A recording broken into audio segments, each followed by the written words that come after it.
जय माता दी दोस्तों। अचूक टोटके में आपका स्वागत है।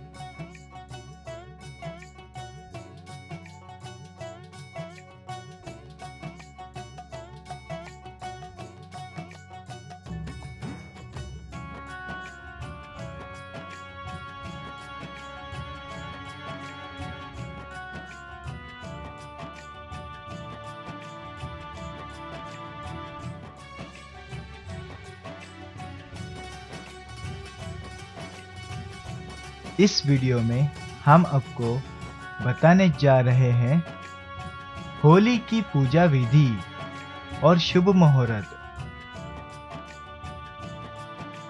मित्रों, ये जानकारी बताने से पहले मैं आपको ये बता दूं, हमारे YouTube चैनल अचूक टोटके को सब्सक्राइब, लाइक, कमेंट और शेयर करना ना भूलिएगा। रंगों के त्योहार होली के दिन लोग एक दूसरे को रंग गुलाल लगाते हैं और खुशी मनाते हैं। संपूर्ण भारतवर्ष में यह त्योहार हर्षोल्लास के साथ मनाया जाता है, लेकिन ब्रज और मथुरा जैसे क्षेत्रों में इसकी छटा अनुपम होती है। हिंदू धर्मानुसार होली के दिन से ही वसंत ऋतु का आगमन होता है और इस दिन पूजा करने से विशेष फल की प्राप्ति होती है। साल 2017 में 13 मार्च 2017 को रंग वाली होली खेली जाएगी। होलिका दहन का शुभ मुहूर्त 12 मार्च को शाम 6:31 से लेकर रात्रि 8:23 तक का है। पूजा विधि। नारद पुराण के अनुसार होलिका दहन के अगले दिन प्रातःकाल उठकर अवश्य नित्य क्रिया से निवृत्ति होकर पितरों और देवताओं के लिए तर्पण पूजन करना चाहिए। साथ ही सभी दोषों की शांति के लिए होलिका की विभूति की वंदना कर उसे अपने शरीर में लगाना चाहिए। घर के आंगन को गोबर से लिपकर उसमें एक चौकोर मंडन बनाना चाहिए। उसे रंगीन अक्षतों से अलंकृत कर उसमें पूजा अर्चना करनी चाहिए। ऐसा करने से आयु की वृद्धि, आरोग्य की प्राप्ति तथा समस्त इच्छाओं की पूर्ति होती है।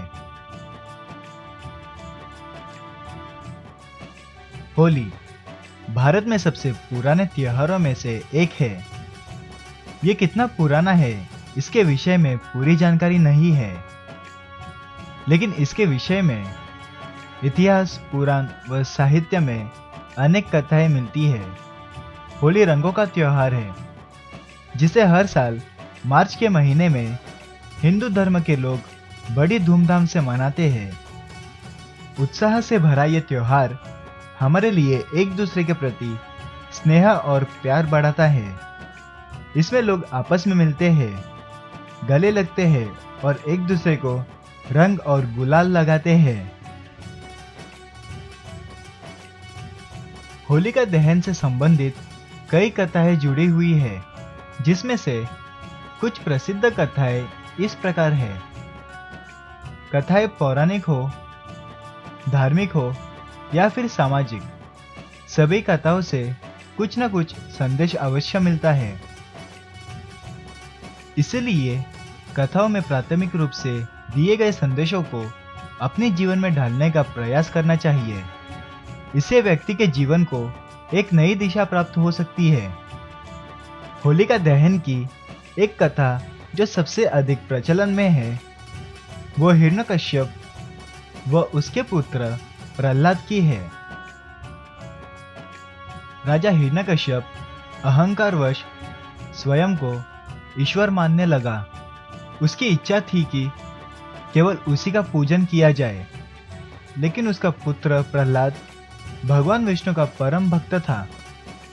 पिता के बहुत समझाने के बाद भी जब पुत्र ने श्री विष्णु जी की पूजा करनी बंद नहीं की, तो हिरण्यकश्यप ने अपने पुत्र को दंड स्वरूप उसे आग में जलाने का आदेश दिया।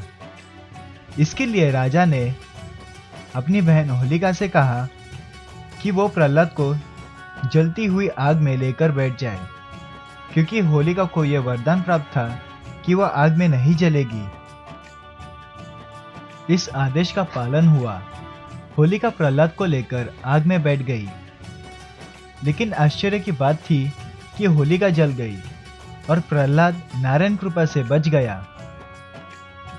ये देख हिरण्यकश्यप अपने पुत्र से और अधिक नाराज हुआ। हिरण्यकश्यप को वरदान था कि वो न दिन में मर सकता है, न रात में, न जमीन पर मर सकता है और न आकाश या पाताल में, न मनुष्य उसे मार सकता है और न जानवर या पशु पक्षी। इसलिए भगवान विष्णु ने उसे मारने का समय संध्या चुना और नरसिंह अवतार लिया। नरसिंह के रूप में नारायण भगवान ने हिरण्यकश्यप का वध न जमीन पर किया न आसमान पर, बल्कि अपने गोद में लेकर किया। इस तरह बुराई की हार हुई और अच्छाई की विजय हुई।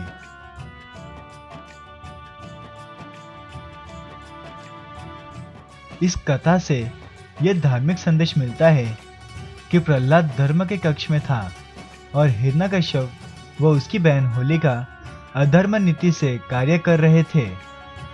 भगवान कृपा से अधर्म और उसका साथ देने वालों का अंत हुआ। इस कथा से प्रत्येक व्यक्ति को ये प्रेरणा लेनी चाहिए कि प्रहलाद प्रेम, स्नेह, अपने भगवान पर आस्था और भगवान पर आगाध श्रद्धा का प्रतीक है। वही हिरण्यकश्यप व होलिका ईर्ष्या, द्वेष, विकार और अधर्म के प्रतीक है। यहाँ यह ध्यान देना योग्य बात है कि आस्तिक होने का अर्थ ये नहीं है। जब भी ईश्वर पर पूर्ण आस्था और विश्वास रखा जाता है, ईश्वर हमारी सहायता करने के लिए किसी न किसी रूप में अवश्य आते हैं। अगर आपको हमारा वीडियो पसंद आता है तो सब्सक्राइब करें, लाइक करें, कमेंट करें और शेयर करें।